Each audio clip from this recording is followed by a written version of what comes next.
everyone baby monster fan လေးတွေဒီဗီဒီယိုကြည့်တဲ့ပါတယ်ပေါ့နော်။ဘာဖြစ်လို့လဲဆိုတော့ဒီနေ့မှာတော့ baby monster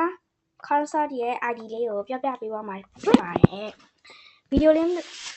ကိုအခုစလိုက်ကြအောင်ပေါ့နော်။အေးစော menu လေးထဲဝင်ပါမယ်။ props ထဲဝင်ပါမယ်။ပြီး search by props ID လေးကိုနှိပ်ပါမယ်။ပြီးရင် ID ရဲ့နာမည်လေးကိုပြောပြပေးမှာဖြစ်ပါတယ်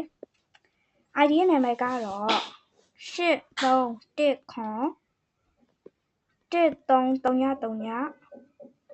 9ခွန်5311ဖြစ်ပါတယ်။ကဲပြီးရင် OK ကိုနှိပ်လိုက်ပါ။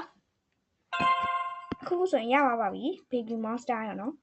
YT and TikTok account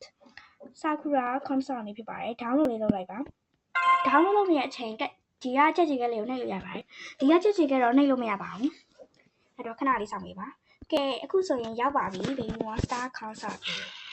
ဒီမှာ BM ပေါ့နော် Baby Monster လေးကိုပြောချင်တာပါ။ဒီမှာမီးအနီရောင်လင်းလက်တယ်ပေါ့နော်။ဒီနေရာကျပရိသတ်တွေထိုင်ကြည့်ဖို့ဒီမှာဒါကြတော့မီးတွေဒီကကြတော့ဆင်ပေါ့နော်။မှာလည်းမီးတွေကလည်းတော်တော်မိုက်ပါတယ်များလည်းများတယ်မှာ baby monster ဂျိုလေးပုံနေတယ်ပေါ့နော်ကဲအနောက်သွားကြည့်မယ်နော်ဘာရှိလဲဆိုတော့အနောက်မှာကြည့်ရင်တော့ဒီမှာတော့အနောက်ခံပေါ့နော်ပြီးရင်တော့ဘာမှတော့မရှိပါဘူးထူးခြားပေါ့နော်ဒါကတော့ CD ကိုယ်တိုင်လုပ်ထားမှာမဟုတ်ပါဘူး YouTube တွေကတွေ့ရပါတော့နော်အဲ့ဒါကိုမျှဝေပေးရဖြစ်ပါတယ်ပြီးရင်အိမ်ကနေဒီ baby monster စီကိုဘယ်လိုရအောင်လုပ်ရမလဲဆိုတာပြောပြပေးသွားမှာဖြစ်ပါတယ်။ကဲအရင်ဆုံးဟိုဟာလေးစီးပါမယ်။ကားတဲ့ဝင်အောင်မယ်။ပြီးရင်မောင်းလို့ရပါပြီ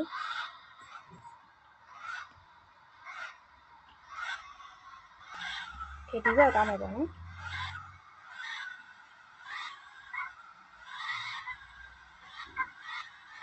ဗီဒီယိုလေးတွေမှန်မတင်ခဲ့တဲ့အတွက်တောင်းမှမှာပေါ့နော်ဒီနေ့ကစားပြီး9ရက်မှတစ်ခါဗီဒီယိုတစ်ပုတ်တင်မယ်ပေါ့နော်မသိတာလေးရှိရင် comment ထဲမှာပြောသားပေးပေါ့နော်ဒီကြောင်းရင်းထဲဝင်ရမှာပေါ့နော် Baby Monster concert ကကြောင်းထဲမှာရှိတယ်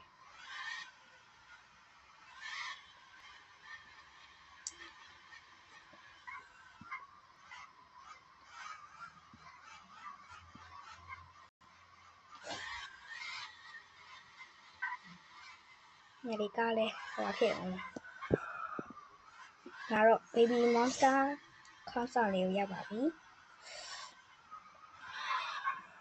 မသိတာလေးရှိရင်ပြောပြရပါဘူးနော်9ရက်မှတစ်ခါ9ရက်မှတစ်ပုတ်တင်ပါတယ်နော်ဒီနေ့စားငါ Baby Monster concert လေးကိုရောက်ရှိပါပြီဒီမှာပေါ့နော်ခုနက Baby Monster ပါတယ်ကဲဒီမှာရပါပြီ